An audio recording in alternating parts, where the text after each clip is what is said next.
வனாந்தரத்தில் வைத்து இந்த மோசையை உருவாக்குறார். நல்ல எப்படி உருவாக்குறார் பாருங்க.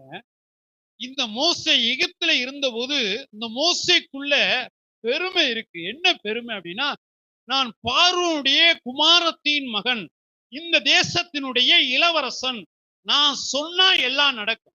எகிப்துல இந்த மோசே பார்வோனுடைய குமாரத்தின் மகனாக இளவரசனா இருக்கிறார். அப்படி இருக்கக்கூடிய சூழ்நிலையில யாராவது பார்த்து இங்க வாப்பா அப்படின்னா ஓடி வருவாங்க. அப்படித்தானே?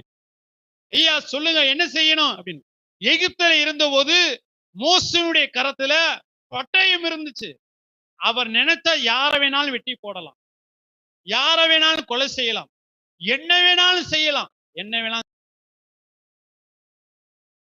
ஆனால் இப்படிப்பட்ட ஒரு மோசைய தேவன் பயன்படுத்த முடியுமா? இந்த மோசையை தேவன் நேசித்தார். ஆனால் மோசே உருவாக்கப்பட வேண்டியவர்.